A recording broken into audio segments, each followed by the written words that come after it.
เอาน้ำใหม่ให้พี่น้องเบิ้งเห็นว่าพี่น้อง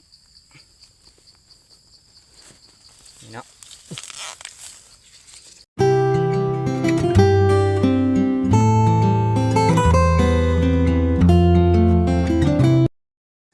ทักทายสบายดีเนาะมาหาน้ำใหม่เนาะพี่น้องเนาะตอนนี้เราก็อยู่ในป่าน้ำใหม่นี่เอาน้ำใหม่ให้พี่น้องเบิ้งเห็นว่าพี่น้องนี่เนาะหาหักหน่อหมกหน่อไม้เนาะพี่น้อง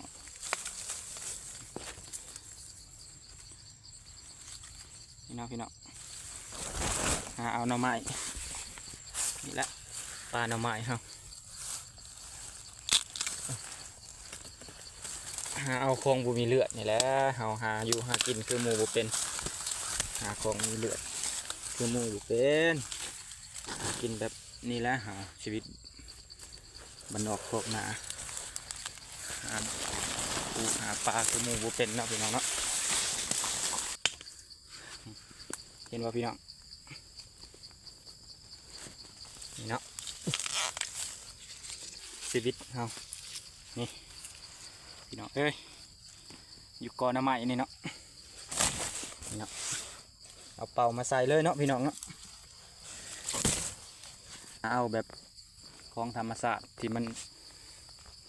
ขึ้นตามธรรมศาสตร์ที่เราปลูกมันก็สามารถเลี้ยงชีพเราได้นะพี่น้องเนาะเอาแบบนี้แล้วเอาจังสั้นเราได้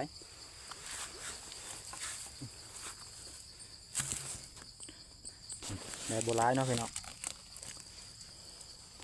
แล้วเราก็สิพาเลาะอิดไปพุ่นเลยเนาะไปทางนี้ก็จะเป็นสวนยางกระเจ้าอันนี้จะเป็นสวนยางเขาเนาะงามอยู่สวนยางเขาท่วมหัวเลยยางประมาณยาง2 ปีนี่เนาะพี่น้องเลาะเขามาในพี่มันอยากมืดๆเนาะเขามาในนี่แหละเอามาเดี๋ยวเอาให้พี่น้องเบิ่งเนาะ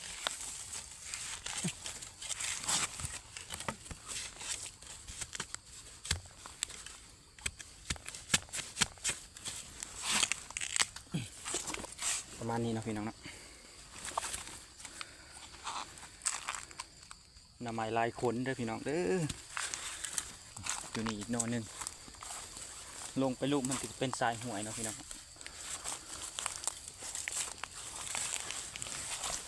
หาเอาไปนอนง่าย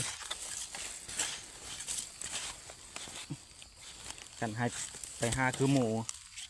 สัตว์ปอกสัตว์ป่านี่โอ้ยเป็นไปบ่ได้เนาะหาโบเป็นเนาะพี่น้องหาเอาแบบนี้แล้วเฮาก็ได้หาเอาแนวที่เฮามันพอเลี้ยงชีพตัวเองได้อันจะไปหาคือหมูแบบล่าสัตว์ป่าหมูป่าบ่เนาะกวางหรือว่าทุกสิ่งทุกอย่างที่ของเป็นของมีเลือดแล้วหาบุเป็นคือเขานะพี่เอาแบบนี้แล้วเอาก็ได้เอาเลยมันบริเนี้ยเพราะว่ามันเป็นของธรรมชาติเด้มันจะเฮาหาจุดที่มันมีเฮาแบบมาฮักเอาเลยแหละมันเกิดบริเนี้ยเนาะพี่น้องเด็กน้อยก็ยังหาได้นะแบบคือเฮาหาเด้พี่น้องเนาะก็พอได้อยู่แต่กันนักพอสมควรนะเนี่ยบางคนย่อขึ้นแต่โบอยากแผ่มันนักนะจะนอนกับสีเลาะออกเมื่อเลย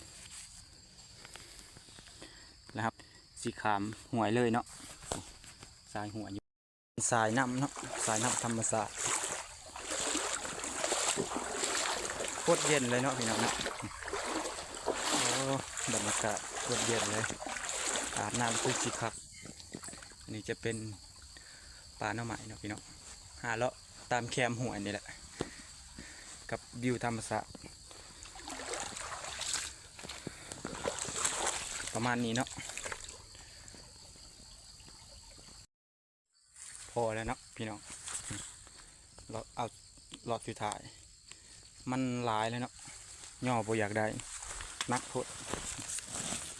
ย่อบ่ขึ้นแล้ว อีกอย่างเขาก็ไปตามสายห้วยเนี่ยมันลำบากเนาะ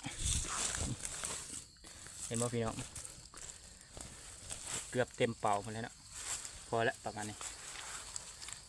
ถือยากเลยเนาะพี่น้องผู้ใดมักคลิปบ่พ่นก็ฝากกดไลค์ให้บ่พ่นหน่อยเด้อเพื่อเป็นกำลังใจเนาะพี่น้องเนาะบายเนาะ